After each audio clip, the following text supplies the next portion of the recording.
I'm Chris. I'm Emily.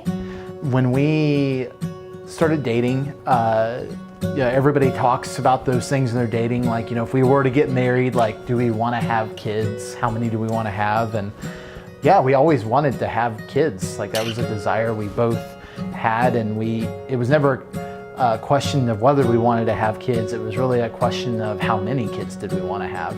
So when we first got married, we knew that we wanted to start having kids pretty early on, basically as soon as possible, which for us, I was in school when we got married, so we knew we wanted to wait just a month or two to get through the semester, and then we knew we would start having kids pretty soon.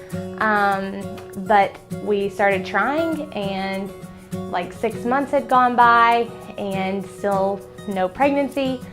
So we reached out to a fertility specialist here in Louisville, and after meeting with her and doing a bunch of tests, we just found out that some things were not going so smoothly. So our Pastor Ryan, he had mentioned snowflake adoption a few years ago in a sermon, and I had never heard of it before, and it just kind of stuck with me. And so when we were going through the fertility treatments and it was just like month after month after month and nothing was working, my wheels just kind of started turning, and we just kind of wanted to start planning ahead for what the next possible steps were going to be. And embryo adoption just kept popping back into my mind. Snowflake adoption, embryo adoption, those are the same things. And I had mentioned it to Chris. My initial reaction, my initial thought was just like, oh, I don't know about that. Like, I think we need to just wait a little bit longer, and we did wait a little bit longer. We did fertility treatments for about 2.5 years before I brought back up the idea of embryo adoption. And at that point, like, the Lord was preparing him for me to bring up that idea to him again, because the next time I brought it up was Mother's Day of 2017. We were driving in the car, and I was just like, hey, been thinking about this a lot. What do you think about doing snowflake adoption? And that's where I come in, and that for about the past year, like, we'd been going through just more treatments, and it had become increasingly like more difficult for me to see my wife walking through that just month after month after month of disappointment. And as the husband, like, really the blow for me was not just like the lack of a baby that we so desired, but to see my wife's desires just not come to fruition every month. And the Lord had just been working, one, just for me in love for my wife and just empathy for where she was at, and just realizing, wow, like, this is a good thing my wife wants, and the Lord hasn't given it to us in this way, but there is this other way that is really life affirming, that says, hey, like, these embryos, they're life, they're human life, that God has given life, that God has knit together, and we can affirm the value of those lives by calling them our own, and just like God calls us his own. Yeah. So basically what embryo adoption is, for anybody who has never heard of it, so when couples go through IVF treatments, they typically retrieve and fertilize anywhere from 5 to 20 eggs.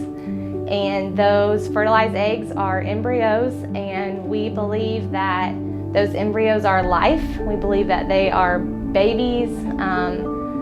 And so a lot of couples don't use all of those embryos once they've been created. And so what snowflake adoption does is it gives couples like Chris and I the opportunity to, I'm gonna start crying.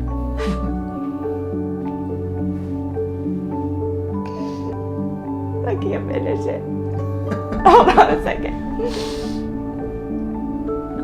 So it gives couples like us an opportunity to call those babies our own, and to it gives Emily the opportunity to carry that baby inside of her and to grow it.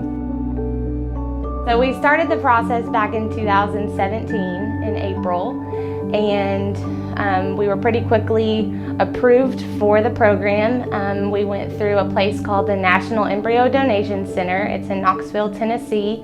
It's a Christian-based organization that takes donated embryos and gives couples the chance to adopt them. It's also a fertility clinic, so they basically act as your doctor and your adoption agency kind of all in one. So there are certain traits we were looking for from the donors, and just thinking through what would be a good fit for our family.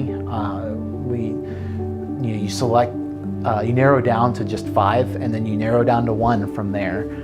So we had narrowed down to 5, asked if they were available, and eventually we had it down to 2 or 3 and narrowed it down to 1. And so we selected this group of 10 embryos, and yeah, that was basically the selection process, is just narrowing it down and thinking about what would be a good fit for us. And the embryos that we chose had been frozen. They've been frozen for 19 years, which is just mind-blowing that for 19 years these babies have just been waiting for their home. Because embryo adoption is just so rare, and just not many people know about it, like the thought of me not having my own biological children, at least not right now, was at some points discouraging. It was scary. It was just hard to wrap my mind around. But like the day that I chose those embryos as my own, like I already felt like a mom. And the day that we transferred them, like we transferred 2 embryos on the day, and like I always just said, like, they're in my womb for however many days the Lord gives them to me. And like we were just praying that we would be able to see their faces. And we found out we were pregnant, and we found out that only 1 embryo made it. And we were just rejoicing that we were pregnant with 1 healthy baby. And like people ask, like, are you sad that the second one didn't make it? And my answer is always just like, no, because that embryo was frozen without a chance at life, and we transferred it into my womb, and I carried it for however many days the Lord gave it, and it was more days than it would have had. And now we're pregnant with 1 healthy baby, and like it doesn't feel like it's not my baby. Like it is it's 100% my baby. And yeah, we're just like super thankful that snowflake adoption is even a thing, and that it's life affirming. Yeah, baby Burns, due April 2019.